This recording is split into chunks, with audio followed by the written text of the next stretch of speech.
আপনি কি জানেন একটি সাধারণ সার্কেল দিয়েই তৈরি করা যায় চমৎকার অ্যানিমেশন। আজকের ভিডিওতে আমি দেখাবো সার্কেল মাস্কিং অ্যানিমেশন ইউজ করে আপনার ভিডিওকে প্রিমিয়াম লুক দেওয়া যায়। এই ভিডিও শুধু দারুণ দেখাবে তাই না, বরং আপনার প্রজেক্টকে আরো ক্রিয়েটিভ করে তোলে। তাই ভিডিওটি শেষ পর্যন্ত দেখুন, কারণ একবার শিখে নিলে এটি আপনার এডিটিং স্টাইলকে এক ধাপ এগিয়ে নিয়ে যাবে। প্রথমে আমরা ক্যাপকাটে চলে যাব। ক্যাপকাটে গিয়ে নিউ ব্যাকগ্রাউন্ড সিলেক্ট করে নেবো। তো আমি এখান থেকে ইউএলও একটা ব্যাকগ্রাউন্ড সিলেক্ট করে নিলাম। দেন ওভারলে থেকে আমরা ম্যান আইকন সিলেক্ট করে নেবো, যেটাতে আমরা অ্যানিমেশন করতে পারি। ওকে, নিয়ে নিলাম। নিয়ে পজিশন মতো বসিয়ে এটাতে আমরা অ্যানিমেশন করে দেবো। সেকেন্ড আরেকটা আইকন নিয়ে নেবো। আরেকটা আইকন নিয়ে আমরা সেম কাজ করবো। এখানে আমরা পজিশন মতো বসিয়ে দিয়ে দেন আমরা অ্যানিমেশন ইউজ করে দেবো।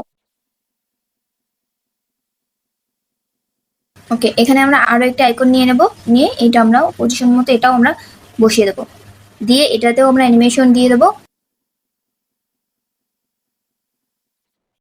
এখন আমরা এক্সপোর্ট করে নেব। আমরা আবার নিউ প্রজেক্ট ক্লিক করব। ক্লিক করে এখানে আমরা আরো একটি নতুন ব্যাকগ্রাউন্ড দিয়ে দেবো। সো আমি এখানে একটা হোয়াইট ব্যাকগ্রাউন্ড ইউজ করছি। ওভারলে থেকে আমি আমাদের সেই ভিডিওটা নিয়ে নেব। ওকে, এখন আমাদের এই ভিডিওটা মাস্ক করতে হবে। তার জন্য আমরা মাস্কে চলে যাব। সার্কেল মাস্কটা সিলেক্ট করে নেব। সিলেক্ট করে নিয়ে আমরা যে ফার্স্টে আইকনটি ইউজ করেছিলাম ম্যান আইকন, আমরা এখন এখানে ওই আইকনটি ওপরে মাস্কটা করে দিচ্ছি।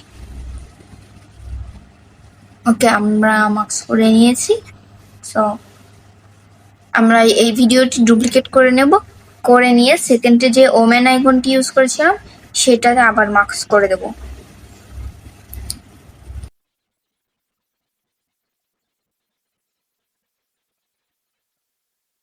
ওকে, এটাতেও আমরা মাস্ক করে নিয়েছি। মাস্ক করে পরবর্তী আইকনটাও আমরা এই সেম ভাবে মাস্ক করে নেব।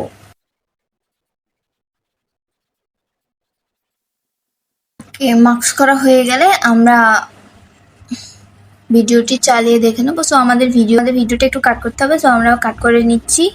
ওকে, আমাদের সার্কেল মাস্ক অ্যানিমেশন রেডি। এবার আমরা এক্সপোর্ট করে নেব।